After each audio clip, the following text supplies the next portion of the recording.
जहां पर यह कहा गया कि कश्मीर बड़ा बैकवर्ड है, कश्मीर का खित्ता बैकवर्ड नहीं है, ये आपकी गलतफहमी है और आपके जो दिमाग में जो फीड किया गया है वो नफरत की बुनियाद पर।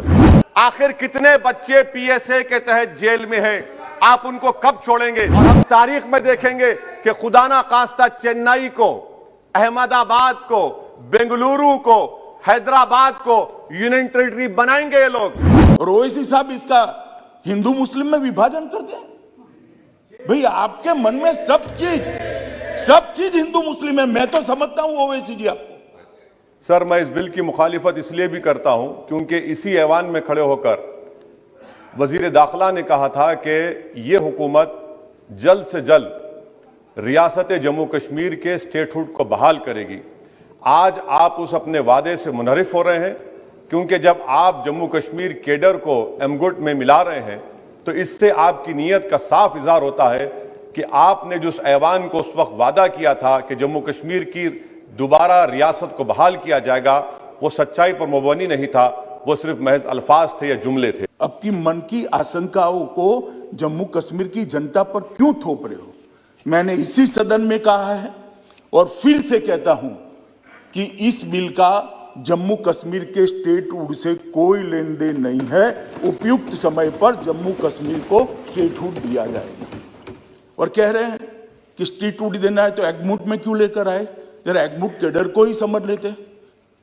क्या अरुणाचल राज्य नहीं है? क्या गोवा राज्य नहीं है? मिजोरम राज्य नहीं है? ये सारे राज्य ही है। जरा ध्यान से पढ़ लेते तो इतनी फजीहत ही न होती। तीसरी बात यह है कि सर, एक ऐसी रियासत जहां पर मुसलमान तनासुब में ज्यादा हैं मगर पहले से अफसरशाही में उनका तनासुब बहुत कम था। मैं आपका आदाद शुमार आपके सामने रखता हूं सर। 24 सेक्रेटरी के पोस्ट हैं जिसमें से सिर्फ 5 कश्मीरी मुसलमान हैं। 58 आईएएस के पोस्ट में सिर्फ 12 मुसलमान हैं, यानी 17.24। 2011 की मरदमशुमारी के मुताबिक सर जम्मू कश्मीर में 68.31 मुसलमानों की आबादी है और 28% हमारे हिंदू भाइयों की आबादी है। मगर अगर आप देखेंगे टायर 2 में सर दूसरे दर्जे के 523 इंतजामी अफसरान, जिसे कश्मीरी एडमिनिस्ट्रेटिव ऑफिसर सर्विस कहते हैं, 220 यानी 523 में से 220 यानी 42.6 कश्मीरी मुसलमान हैं। आईपीएस में आ जाइए सर, 66 पोस्ट हैं जिसमें से सिर्फ 7 मुसलमान हैं। दूसरे दर्जे के अफसरान में 248 में 108 यानी 43.54% मुसलमान हैं। अब आप मुझे बताइए कि आप क्या करने जा रहे हैं?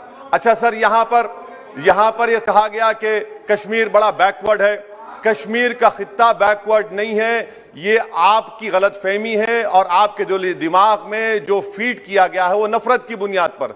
सच्चाई यह है कि इस खित्ते में गुर्बत की सतह से नीचे का तनासुब 10.31 है और पूरे भारत में 21.92 है। मैं सरकार से जानना चाहता हूं कि आखिर आप कश्मीर की रियासत के स्टेटहुड को बहाल करेंगे नहीं करेंगे? चौथा बात यह कि आपकी गलत फैसले की बुनियाद पर दूसरे ऐवान में एक भी कश्मीरी रुकने पार्लियामान नहीं है। यह हमारे मुल्क की, भारत की तारीख में तीसरी मर्तबा ऐसा हुआ है। और ओवैसी साहब इसका हिंदू मुस्लिम में विभाजन कर दें। भाई आपके मन में सब चीज हिंदू मुस्लिम है। मैं तो समझता हूं ओवैसी जी आपको।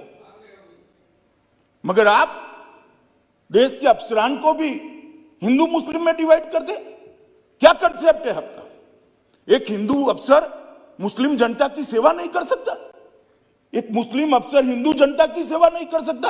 किस प्रकार के देश में हम आगे बढ़ने जा रहे हैं? अफसरों की संख्या हिंदू मुस्लिम में बांटेंगे। मेरा चौथा सवाल हुकूमत से यह है कि हम ये कहते हैं, ये आपका मानना सही है कि हमारे मुल्क में बाहर के दीगर ममालिक को मदाखलत करने की कोई जरूरत नहीं है, मगर आप उनको लेकर गए ना। आप तो यूरोपियन पार्लियामेंट के लोगों को लेकर गए। अब तीसरी मर्तबा आप यूरोप के सफीरों को 16 फरवरी को खबर है कि आप लेकर जा रहे हैं।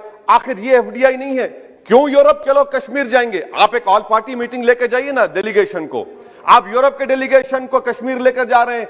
क्या आप चाह रहे हैं मदाखलत करना? इसको इंटरनेशनलाइज आप कर रहे हैं। मैं वजीर दाखिला से पूछना चाहता हूं सर कि आखिर कितने बच्चे कश्मीर के आगरा की जेल में, बरेली की जेल में, अंबेडकर नगर की जेल में हैं? मैं आपको एग्जाम्पल दे रहा हूं, खत्म कर रहा हूं स्पीकर साहब। कि बिलाल अहमद एक कुपवारा का बच्चा है, अमर सिंह कॉलेज श्रीनगर का है, 1600 किलोमीटर दूर श्रीनगर से जेल में है। उसके वालिद ने 25,000 रुपये की अपनी गाय को बेचकर गया, हाईकोर्ट में गया, हाईकोर्ट ने फैसला दिया कि उस बच्चे को श्रीनगर ट्रांसफर करो, एग्जाम लिखाओ, आप उसको नहीं मानते। एक और फैयाज है बरेली के जेल में, इसको आपने बरेली के जेल में डाल दिया। उसके वालिद ने 35,000 रुपया का कर्जा लेकर गया। अब बताइए आप, नवीद है बारामुल्ले का, कहां से ये अपनी जमीन बेचकर उसके वालिद गए। आखिर कितने बच्चे पीएसए के तहत जेल में हैं, आप उनको कब छोड़ेंगे?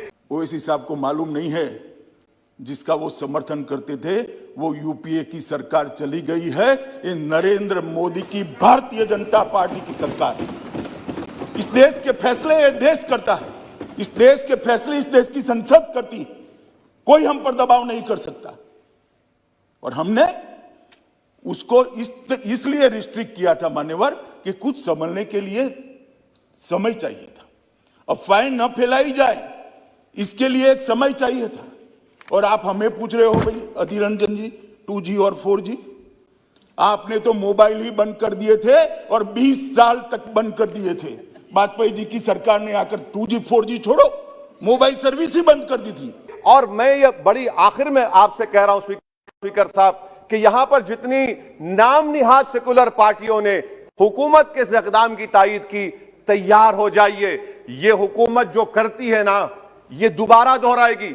और हम तारीख में देखेंगे कि खुदा ना खास्ता चेन्नई को, अहमदाबाद को, बेंगलुरु को, हैदराबाद को यूनियन टेरिटरी बनाएंगे ये लोग। ये कश्मीर में तो एक एग्जाम्पल बना दिए, यहां तक तजुर्बा किया गया। आज ये सब बैठकर थाली मार रहे हैं। जब लखनऊ यूटी बनेगा, जब बेंगलुरु यूटी बनेगा, जब मुंबई यूटी बनेगा, उस वक्त हाय हाय करेंगे।